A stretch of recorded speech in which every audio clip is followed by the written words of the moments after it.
أعوذ بالله من الشيطان الرجيم قالوا ربنا يعلم إنا إليكم لمرسلون রাসূলগণ বলল, আমাদের পরওয়ারদিগার জানেন আমরা অবশ্যই তোমাদের প্রতি প্রেরিত হয়েছি। এই যে আয়াতটা সূরা ইয়াসিনের ১৬ নম্বর আয়াতটা, এটার যে ভাব বা যেটা ভাষা সেটা আসলে অন্তর ছুঁয়ে যায়। যে মেসেঞ্জাররা যারা হচ্ছে প্রতিনিয়ত বিরোধিতার সম্মুখীন হচ্ছেন, সেই সময় তাদের সেই অযৌক্তিক কথাগুলো শুনেও তারা তাদেরকে বলে যাচ্ছেন যে, আমাদের পরওয়ারদিগার জানেন আমরা তোমাদের প্রতি অবশ্যই প্রেরিত হয়েছি। সুবহানাল্লাহ! যে আম এই জনপদের লোকদের কথার জবাবে তাদের যে জবাব আমরা দেখি, এখানে কোনো হুমকি নেই, কোনো ধমকি নেই, তাদের কে কোনোভাবে হেয় প্রতিপন্ন করার চেষ্টা নেই।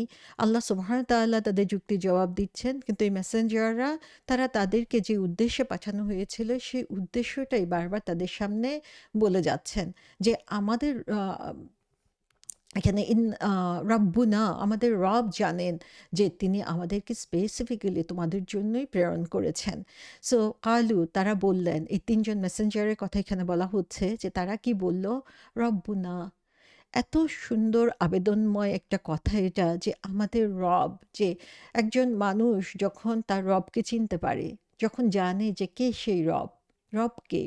রবকে যদি আমরা চিনতে পারি তাহলে কিন্তু তার কাছে সমর্পণ করেও আমরা অনেক আনন্দ পাবো, এবং এই সমর্পণটাই আমরা এখানে দেখতে পাচ্ছি যে এই রব্বুনা শব্দের মধ্যে।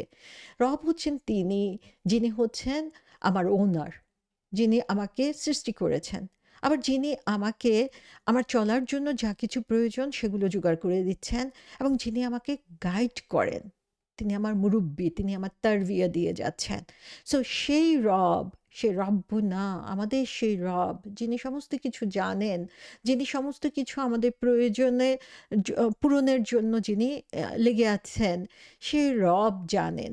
সো রব্বুনা শব্দটার মাধ্যমে আসলে সেই রাসূলদের যে ডিপ কনভিকশন এবং ফেথ সেটা আমরা দেখতে পাই।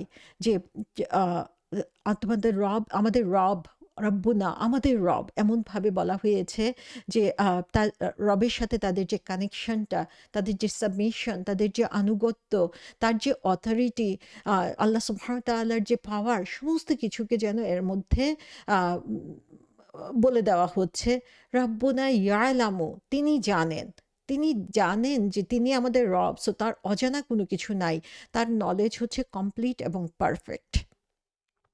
সো যখন তাদেরকে একিউজড করা হচ্ছে, বিভিন্ন নামে ডাকা হচ্ছে, বিভিন্নভাবে বিরোধিতা করা হচ্ছে, তাদেরকে অবিশ্বাস করা হচ্ছে, ঠিক এরকম একটা সময়ে আমরা দেখি যে তারা তখন বলছে যে, আমাদের অন্য কোনো ধরনের যুক্তি বা তর্কের এখানে প্রয়োজন নাই। যিনি রব, যিনি তোমাকেও সাস্টেইন করছেন, আমাকেও সাস্টেইন করছেন, আমাদের সবাইকে যিনি গাইড করছেন, তিনি জানেন যে আমরা তোমাদের জন্য রাসূল হিসাবে প্রেরিত হয়েছি। এটা তাদের ফেইথ এবং কনফিডেন্সটাকে পুরোপুরিভাবে প্রকাশ পাচ্ছে যে আল্লাহর কাছে তারা পুরোপুরি সমর্পণ করে দিয়েছেন যে তিনি যদি চান তাহলে তিনিই তাদেরকে বিজয়ী করবেন, তিনিই তাদেরকে সুখী করতে পারবেন, তিনিই তাদেরকে সত্যটা প্রদর্শন করতে পারবেন। আমরা শুনি ওয়াল্লাহি, যে আল্লাহর নামে শপথ করা হয়, যে এই আল্লাহর নামে শপথ করাটা অনেকটা এখন হচ্ছে খুব কমন একটা ফ্রেজে পরিণত হয়ে গিয়েছে, যে যে কোনো কথার মধ্যে ওয়াল্লাহি শব্দটা বলা হচ্ছে। এখানে আমরা দেখি সে রাসূলরা আল্লাহর নামে শপথ করছে, কিন্তু শপথটা একটু অন্যভাবে করছেন। শপথটা করছেন সঠিক জ্ঞানের ভিত্তিতে। রব্বুনা ইয়ালামু, যে তিনি, আমরা জানি যে আল্লাহ জানেন। তাদের যে স ঈমানটা যে কত মজবুত সেটা এখান থেকে দেখতে পাচ্ছি আমরা। আল্লাহকে অন্য নামে না বলে তার রব হিসেবে পরিচয় দিচ্ছে, যেটাকে অস্বীকার করার কোনো সুযোগ কারোরই নাই। সো অলওয়েজ তারা হচ্ছে রবের সাথে কানেক্টেড।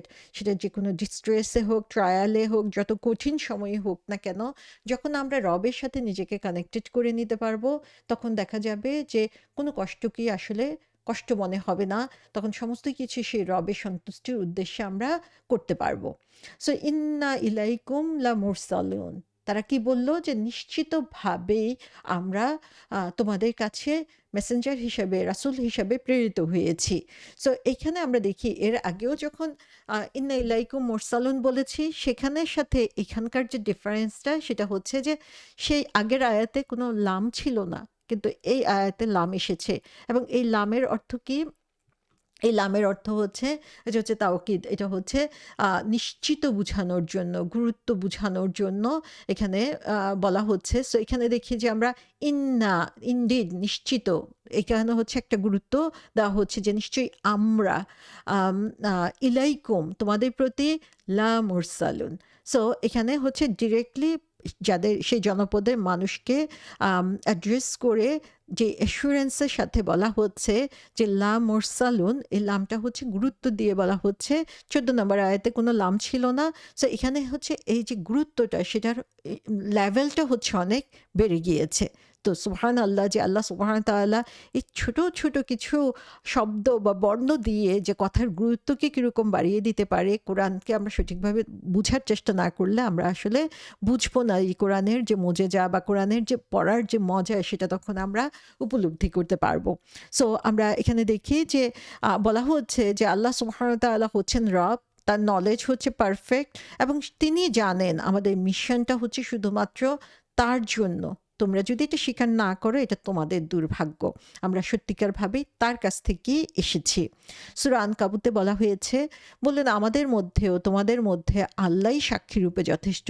তিনি জানেন যা কিছু নবমণ্ডলে ও ভূমণ্ডলে আছে, আর যারা মিথ্যায় বিশ্বাস করে এবং আল্লাহকে অস্বীকার করে তারাই ক্ষতিগ্রস্ত। তাহলে রব, যিনি হচ্ছেন সমস্ত কিছু জানেন, তিনি আমাদেরকে এই কাজের জন্য পাঠিয়েছেন। সো আল্লাহ হচ্ছে সাক্ষী হিসাবে সাফিসিয়েন্ট এখানে। যে আল্লাহ যখন সাক্ষী হয়ে যান, তখন অন্য কোনো সাক্ষীর আমার আসলে আর প্রয়োজন নাই। তিনি দুনিয়া এবং আখিরাতে যা কিছু রয়েছে সমস্ত কিছু সম্পর্কেই তিনি জানেন। সো এখানে আমরা দেখি যে আল্লাহর যে সাক্ষী, আল্লাহ যে সমস্ত বিষয়ে সাক্ষী হয়ে যাবে, আমরা সূরা বুরুজে দেখেছি ওয়া শাহিদু ওয়া মাশহুদ। সো আল্লাহ সুবহানাহু ওয়া তাআলা সমস্ত কিছু সাক্ষী হয়ে যাচ্ছে, এবং জাজমেন্ট ডে সেই সাক্ষ্যকে উপস্থাপন করা হবে, সেই কথাটাই আমাদেরকে আবার এখানে স্মরণ করিয়ে দেওয়া হচ্ছে। সো হিউম্যান নেচার হচ্ছে আমরা আসলে কোনো অথরিটি পছন্দ করি না। আমাদের মাথার উপরে কেউ ছড়ি ঘুরাবে, আমাদেরকে কোনো কিছু করতে বলবে, এই জিনিসগুলো আমরা সহ্য করতে পারি না। তো এখানেও আমরা দেখি যে মানুষ হচ্ছে, তারাও চিন্তা করছে যে একটা মানুষ সে আমার চেয়ে কীভাবে শ্রেষ্ঠ হয়ে যায়, সেখানে স্পেশাল কোয়ালিটি নিয়ে আসবে, স্পেশাল দায়িত্ব নিয়ে আসবে। তারা সে মানুষের অথরিটি মানতে এখানে রাজি না। কিন্তু এখানে মেসেঞ্জাররা সেই অথরিটিটাকে সরাসরি কানেক্টেড করছেন রব আল্লাহ সুবহানাহু ওয়া তাআলার সাথে।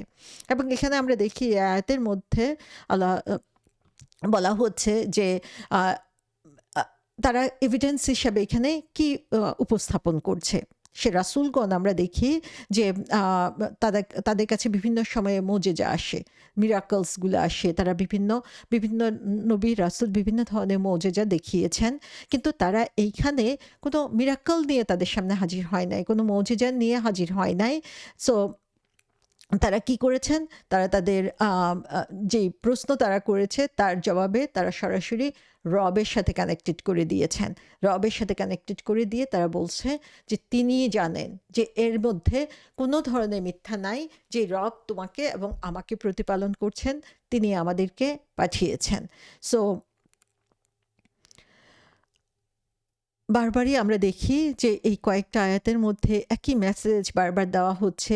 এর মাধ্যমে দেখি যে তারা বারবার বলছেন ইন্না ইলাইকুম মুরসালুন, ইন্না ইলাইকুম মুরসালুন। সো তাদের মেসেজে কোনো পরিবর্তন হয় নাই। তারা মেসেজ যে প্রয়োজনের খাতিরে কথা এদিক সেদিক ঘুরিয়ে বা সত্যের সাথে মিথ্যাকে মিশ্রিত করে বলবেন, সেটা না। এটা তাদের ইন্টিগ্রিটিটা প্রকাশ পাচ্ছে, এবং তারা রেগেও যান নাই যে বারবার তাদেরকে অপোজিশন করা হচ্ছে, বিরোধিতা করা হচ্ছে, তাদেরকে মিথ্যাবাদী বলা হচ্ছে, তাদেরকে বিভিন্নভাবে হেয় প্রতিপন্ন করা হচ্ছে। তারা রেগে যান নাই। তারা তাদের যে দায়িত্ব সেটাকেই পালন করে যাচ্ছেন, এবং তাদের সামনে তুলে ধরছেন যে আমরা তোমাদের কাছে শুধুমাত্র মেসেজ নিয়ে এসেছি সেই রবের পক্ষ থেকে, এবং সেই মেসেজটাই আমরা দিয়ে যাব।